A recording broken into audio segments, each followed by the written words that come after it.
नमस्कार, आर्या न्यूज देख रहे हैं आप। मैं हूं आपके साथ पल्लवी सिंह। संविधान के निर्माता, दलितों के मसीहा और मानवाधिकार आंदोलन के प्रकांड के विधाता बाबा साहेब भीमराव अम्बेडकर की आज जयंती है। और आपको बता दें कि डॉक्टर भीमराव अम्बेडकर का जन्म दिवस हर साल की तरह इस साल भी 14 अप्रैल को धूमधाम के साथ मनाया जा रहा है। डॉक्टर अम्बेडकर की जयंती पर उनके जन कल्याण के लिए किए गए अभूतपूर्व योगदान को याद किया जाता है। इस पर कई राजनीतिक दलों ने, उनके नेताओं ने प्रतिक्रियाएं दी हैं और बधाइयां भी दी हैं। अब सीएम योगी आदित्यनाथ और बीएसपी की चीफ मायावती ने भी प्रतिक्रिया दी। बसपा प्रमुख ने कहा कि करीब 39 साल पुरानी बात याद आ गई है। भीमराव अम्बेडकर से बहुत कुछ सीखने को मिलता है। और आपको ये बता दें कि अम्बेडकर की प्रतिमा को श्रद्धा सुमन अर्पित करने पहुंचे देश के राष्ट्रपति द्रौपदी मुर्मू। ये 3 तस्वीरें आपके सामने हम रख रहे हैं, जहां पर एक तरफ पहली तस्वीर में राष्ट्रपति द्रौपदी मुर्मू हैं, जिन्होंने श्रद्धा सुमन अर्पित किए हैं भीमराव अम्बेडकर की जो तस्वीर है उस पर। उसके बाद दूसरी तस्वीर में प्रधानमंत्री नरेंद्र मोदी, जिन्होंने बाबा साहेब को श्रद्धा सुमन अर्पित किए हैं। और तीसरी तस्वीर में मायावती हैं, जिन्होंने भीमराव अम्बेडकर की जो प्रतिमा है उस पर पुष्प अर्पित किए हैं। आपको बता दें कि भीमराव अम्बेडकर की प्रतिमा पर पुष्प अर्पित करके देश भर के तमाम दिग्गज उन्हें श्रद्धांजलि दे रहे हैं।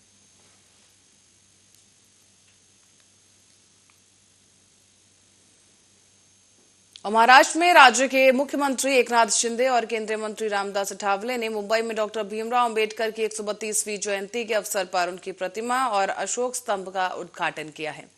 इस अवसर पर तमाम शिंदे समर्थक और शिवसेना के कार्यकर्ता मौजूद रहे और जय घोष के साथ उद्घाटन किया गया है। मुख्यमंत्री एकनाथ रावजी हे अशोक स्तंभाचं उद्घाटन करत आहे। महाराष्ट्राचे मुख्यमंत्री एकनाथराव शिंदे यांनी डॉक्टर बाबासाहेब आंबेडकरांच्या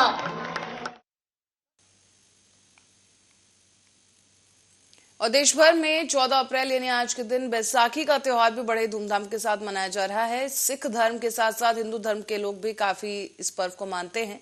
और दिल्ली, पंजाब, हरियाणा समेत कई जगहों पर यह त्योहार काफी लोकप्रिय तरीके से मनाया जा रहा है। देश भर में बैसाखी के पर्व पर धूम मची हुई है। गुरुद्वारे में सुबह से ही श्रद्धालुओं का तांता लगना शुरू हो गया है और वहीं कई लोग गंगा नदी में पावन स्नान करने भी पहुंचे हैं।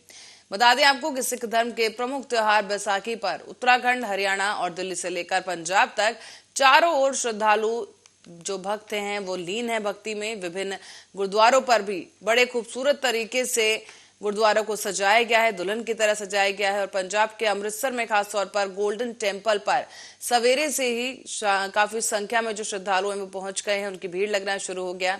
और दिल्ली के कई प्रमुख गुरुद्वारे हैं, उन पर भी अरदास करने के लिए श्रद्धालु पहुंचे हैं। लोगों की लंबी लंबी कतारें देखने को मिली गुरुद्वारों के बाहर और अंदर। और गोल्डन टेम्पल में खासतौर पर पहुंचे श्रद्धालुओं ने अरदास लगाई है।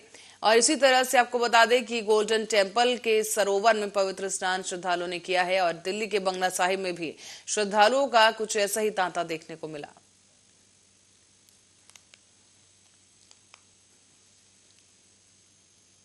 और कांग्रेस के राष्ट्रीय अध्यक्ष मल्लिकार्जुन खड़गे ने अहम बैठक के बाद प्रेस वार्ता की है और पत्रकारों के सामने शरद पवार, राहुल गांधी समेत खड़गे ने एक सुर में विपक्षी एकता के बारे में मत रखा। खड़गे का यह कहना है कि देश और लोकतंत्र को बचाने के लिए, संविधान को सुरक्षित रखने के लिए और रोजगार और महंगाई जैसे तमाम मुद्दों के लिए हमें एक होकर लड़ने के लिए जरूरत है और हम तैयार हो गए हैं। एक एक करके हम सबसे बात करेंगे। और उन्होंने ये भी कहा कि वो चाहते हैं कि हम मिलकर देश के हित में काम करें और यही जो विचार है पवार साहब का भी है कि शरद पवार साहब डायरेक्टली बॉम्बे से यहाँ पर अपने यहाँ पर आकर हमको मार्गदर्शन किए। और कल जो हम राहुल साहब और नीतीश जी और तेजस्वी बातचीत की थी कि देश में यूनिटी हम रखेंगे अपोजिशन का। और सभी मिलके आज जो घटनाएं घट रही हैं देश में, उन देश को बचाने के लिए और लोकतंत्र को बचाने के लिए और संविधान को सुरक्षित रखने के लिए और फ्रीडम ऑफ स्पीच, एक्सप्रेशन, नौजवानों के एम्प्लॉयमेंट के लिए और जो इन्फ्लेशन जैसे इश्यूज है, ऐसे सारी चीज़ों को लेकर एक जो ऑटोनोमस बॉडी का भी जो मिसयूज हो रहा है, ये सभी चीज़ों को लेकर हम एक होकर लड़ने के लिए तैयार हो गए हैं और एक एक करके हम सबसे बात करेंगे। अब तो कल आप देखे हैं कि 2 पार्टियां मिले थे, कांग्रेस भी थी, आज पवार साहब भी आए हैं और उनका भी कहना यही है कि सबसे मिल के हम बात करेंगे और एक होकर आगे चलने की पूरी कोशिश करेंगे। तो इसीलिए मैं यही चाहता हूं कि हम मिलके काम करें देश के लिए और देश के हित में। तो इसके लिए हम सबसे मिल रहे हैं और यही विचार पवार साहब का भी है कि सबसे मिलना चाहिए और जितने भी लाइक माइंडेड पार्टीज भी है और दूसरे भी है देश के हित में काम करने वाले, सबसे लेकर हम चलना चाहिए। यही डिस्कशन हुआ। दूसरा और खागे जी ने और पवार जी ने कहा है कि एक प्रोसेस चालू हुई है ऑपोजिशन को एक करने की, शुरुआत है। और इसी कड़ी में एनसीपी प्रमुख शरद पवार ने पत्रकारों से बात करते हुए कहा है कि जो खड़गे जी ने बताया वो सोच हम सबकी है, लेकिन सिर्फ सोचने से काम नहीं चलेगा, ये प्रक्रिया शुरू करने की जरूरत है। ये तो बस शुरुआत है। इसके बाद अन्य महत्वपूर्ण विपक्षी दल, चाहे वो ममता बनर्जी हों, अरविंद केजरीवाल हों या फिर कोई और अन्य दल, उन्हें इस प्रक्रिया में एकीकृत करने का प्रयास किया जाएगा।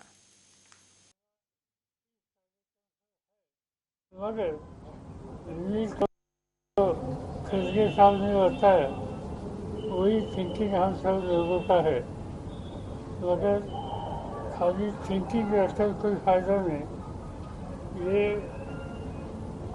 प्रोसेस शुरू करने की आवश्यकता है और कई राजनीतिक दल ऐसी है कि उनकी विचारधारा इस कार्यक्रम पर है, मगर मिलकर जाने के लिए जो प्रयास करना चाहिए, ये प्रयास करने के लिए जी सदन के अपोजिशन के नेता है, इससे उन्होंने इस पर ध्यान दे दिया, इसका लाभ सबको हो जाएगा। मैं इतना ही कहना चाहता हूँ कि ये शुरुआत है, इसके बाद बाकी जो इम्पोर्टेंट अपोजिशन पार्टीज है, चाहे ममता जी हो, चाहे केजरीवाल जी हो, चाहे अन्य पार्टी हो, जिनके साथ अभी तक बात हुई नहीं, मगर उनके यहाँ जाकर उनके साथ बातचीत करके उनको इस प्रोसेस में आ सकते हैं तो लाने के लिए कोशिश करने की आवश्यकता है।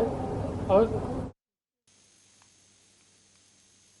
खबर अब रायबरेली से है, जहां रायबरेली के जिले गुरबख्शगंज थाना क्षेत्र के लखनऊ फतेहपुर हाईवे के पास अनियंत्रित होकर एक तेज रफ्तार ट्रक ने टक्कर मार दी है। इस दौरान महिला समेत 3 लोग गंभीर रूप से घायल हुए। सभी घायलों को स्थानीय लोगों ने एम्बुलेंस के जरिए नजदीकी सीएचसी अस्पताल पहुंचाया है, जहां पर प्राथमिक उपचार के बाद डॉक्टरों ने एक महिला और पुरुष को इलाज के लिए जिला अस्पताल रेफर कर दिया है।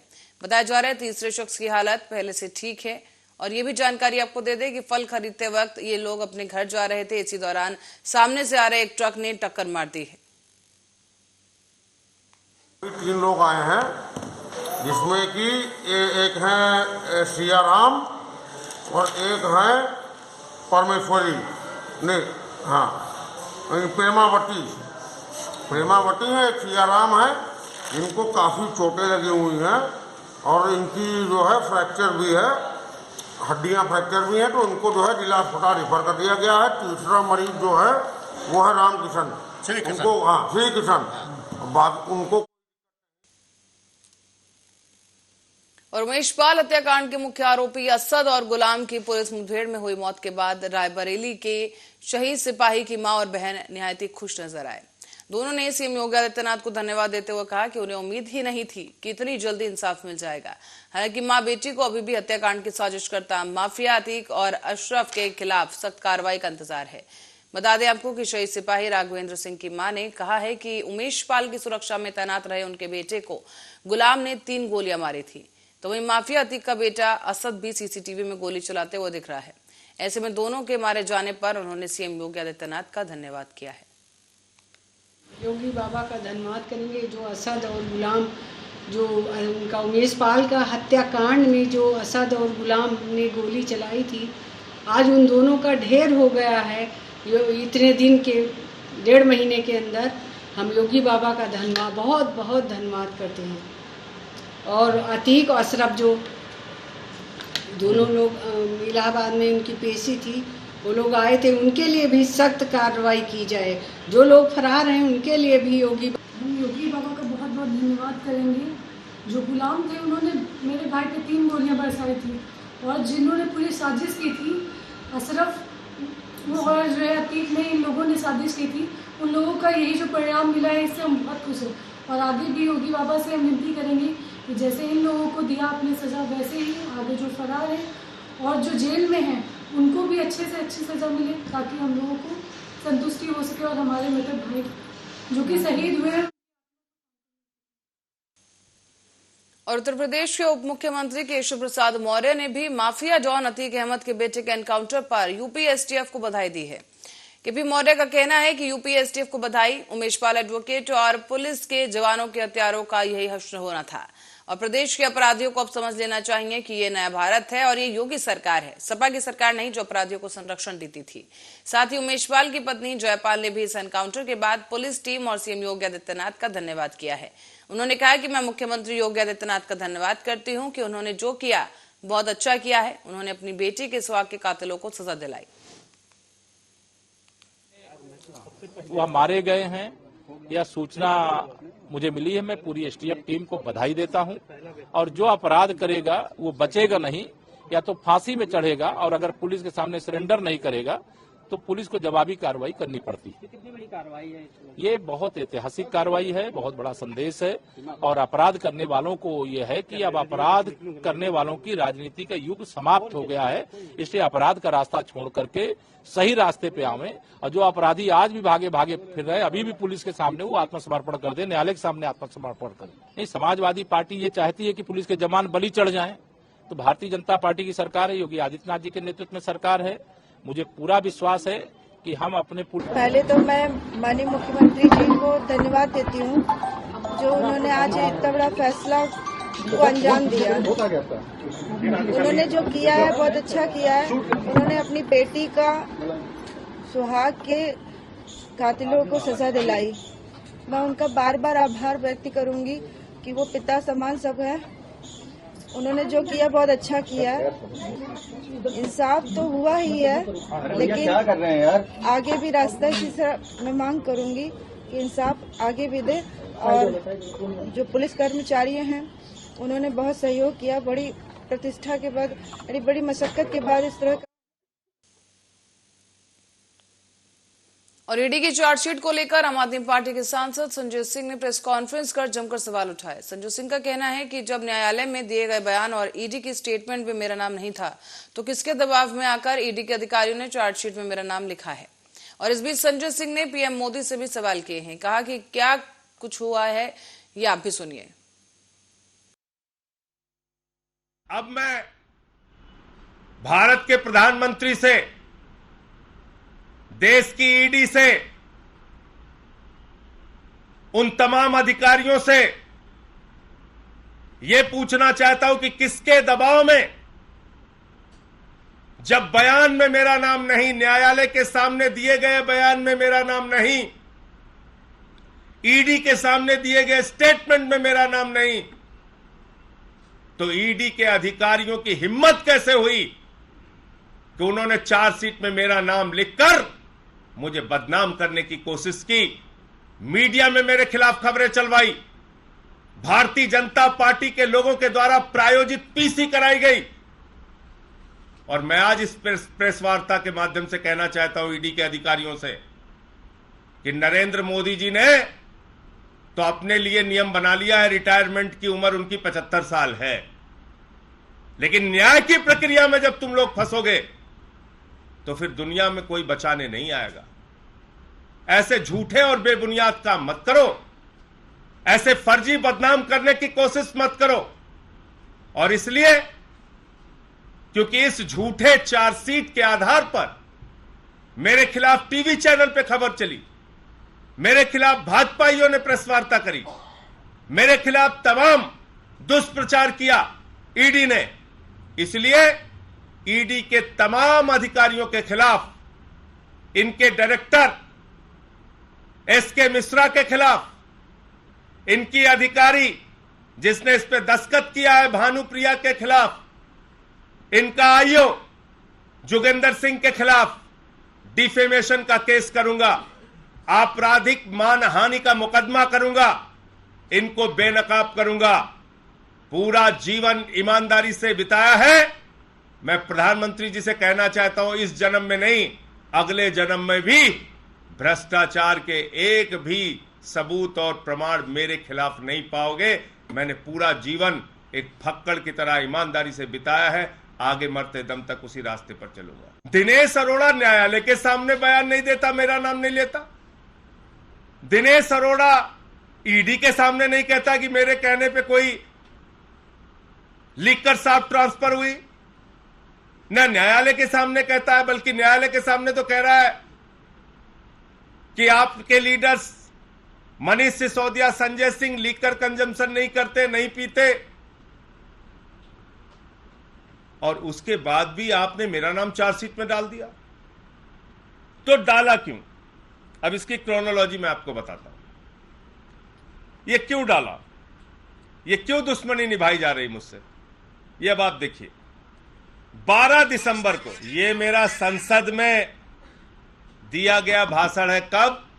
इसमें तारीख लिखी हुई है 12 दिसंबर 2022 को।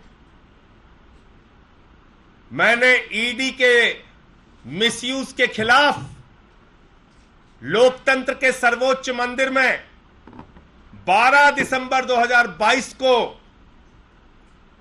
यह बयान दिया कि ईडी 3000 छापेमारी करती है, मात्र 0.5% उसका कन्विक्शन रेट है, लोगों को फर्जी फंसा रही है और जेल में डाल रही है, लोगों के घरों पर फर्जी छापेमारी कर रही है और प्रताड़ित कर रही है। यह मामला देश की संसद में मैंने उठाया और भारत की संसद ने मुझे कहा, माननीय सभापति जी ने मुझसे कहा कि जो बातें आप कह रहे हैं उसको रिकॉर्ड पर लाइए। मुझे प्रिविलेज कमेटी का विशेषाधिकार समिति के द्वारा मुझसे पूछा गया कि जो बातें आप कह रहे हैं उससे संबंधित साक्ष्य लाइए। और आप देखिए, आज तो यह लगता है ईडी भारत की संसद से बड़ी हो गई। यह देश की संसद में बैठने वाले सांसदों को भी सोचना पड़ेगा कि क्या देश की संसद से बड़ी हो गई है ईडी। और मैं कहना चाहता हूं आज की इस प्रेस वार्ता के माध्यम से उन तमाम लोगों से, क्योंकि भारत की संसद की विशेषाधिकार समिति ने मुझसे कहा है कि जानकारी दीजिए कि ईडी कैसे फर्जी और झूठे मामले बना रहा है। मैं पूरे देश में सुनने वाले लोगों से यह कहना चाहता हूं, अगर आपके खिलाफ ईडी ने फर्जी मामले बनाए हैं, फर्जी मुकदमे बनाए हैं, कृपा करके मुझे जानकारी दीजिए। मैं वो भारत की संसद की विशेषाधिकार समिति के सामने ये पूरा विषय, आपकी पूरी जानकारी, आपके पूरे मामले को रखूंगा। देखिए, ये भी बड़ी अजीब बात है, अच्छा आपने याद दिलाया। ईडी को मैंने 11 बार मेल की मुलाकात करने के लिए, 11 बार मुलाकात करने के लिए उनसे समय मांगा। अडानी के घोटाले पर मुझे जानकारी देनी है, समय दे दो। अडानी के घोटाले पर मुझे जानकारी देनी है, समय दे दो। कोई जानकारी नहीं दी गई, कोई समय नहीं दिया गया। लास्ट में उनकी तरफ से एक मेल आता है, जवाब आता है कि आप बंद लिफाफे में आकर इसको रिसीव कराइए। तो बड़ी मुश्किल से 2-3 महीने के जद्दोजहद के बाद ईडी का जो उड़न दस्ता है, जो रात दिन सबके यहां छापेमारी करता रहता है, वो उड़न दस्ता, ईडी का वो उड़न दस्ता 2 महीने से मुझे समय नहीं दे रहा था। 11 मेल किया, मुलाकात के लिए समय नहीं दे रहा था। बड़ी मुश्किल से आज अडानी के महाघोटाले पे 4 एपिसोड जो मैंने आपके सामने रखा था, उसकी शिकायतें रिसीव की गई हैं ईडी में, उसकी शिकायतों को उन्होंने लिया है। तो करनाल में आम आदमी पार्टी की राष्ट्रीय पार्टी बनने पर कार्यकर्ता सम्मेलन आयोजित किया गया, जहां पर आम आदमी पार्टी के तमाम कार्यकर्ता पहुंचे और पत्रकारों के जरिए देशवासियों को बधाई दी गई। इस बीच चित्रा सरवरा ने कहा है कि सभी देशवासियों को अरविंद केजरीवाल की ईमानदार राजनीति से जुड़ने के लिए बहुत बहुत बधाई हो। हरियाणा में आप पार्टी उम्मीद बनकर आई है और उन तमाम लाखों करोड़ों लोगों को जिन्हें एक बदलाव की आशा थी, एक बदलाव के लिए जो सड़कों पर उतरे थे, आज उन्होंने जो मुहिम, जो मुकाम उन्होंने जीता है, उसके लिए सभी को शुभकामनाएं। और मुझसे पहले सभी ने आज के इस मुद्दे की व्याख्या करी। राघव चड्ढा जी ने बड़े खूबसूरत शब्दों में कहा कि शायद आम आदमी पार्टी आज देश का सबसे तेज इस्टेब्लिश होने वाला, उठने वाला और बढ़ने वाला पॉलिटिकल स्टार्टअप है। स्क्रैच से शुरू होना मतलब बिल्कुल ही स्क्रैच से शुरू होने वाली, आंदोलन से शुरू होने वाली, बिना किसी मौजूदा पार्टी का चुनाव चिन्ह या एमएलए लिए बिना अपने आप और राजनीति करने के लिए नहीं, बदलाव करने की एक अभिलाषा लेकर जो लोग उतरे थे, उन्होंने जो एक मुहिम चलाई थी, आज 10 इयर्स के अंदर राष्ट्रीय पार्टी उन्होंने आज आम आदमी पार्टी। और आगरा में रोजगार मेले में प्रधानमंत्री नरेंद्र मोदी ने सरकारी विभागों में भर्ती हुए करीब 71,000 कर्मियों को नियुक्ति पत्र बांटे हैं। आगरा शहर के सूरसदन प्रेक्षागृह में भी सीधा प्रसारण किया गया और साथ ही साथ जनरल वीके सिंह ने 235 अभ्यर्थियों को नियुक्ति पत्र प्रदान कर शुभकामनाएं दी हैं। बता दें आपको कि सुबह 9 बजे से ही अभ्यर्थियों का जुटना यहां पर शुरू हो गया था और रोजगार मेले का सीधा प्रसारण देखकर अभ्यर्थी भी उत्साहित हो उठे। ऐसा है कि लोगों को पता नहीं था कि रोजगार मिलता भी है, तो एक जरूरी था कि लोगों को दिखाई दे कि रोजगार मिलता है, उनको नियुक्ति पत्र भी मिलता है।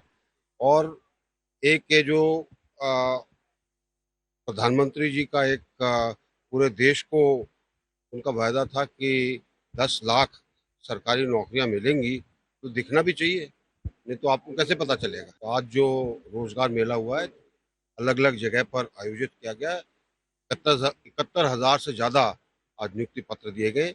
ये चौथी श्रृंखला थी, इससे पहले 3 बार और हो चुका है और कोशिश सरकार की यही है कि पारदर्शिता के साथ लोगों को नौकरी मिले, सरकार के अंदर वो आए।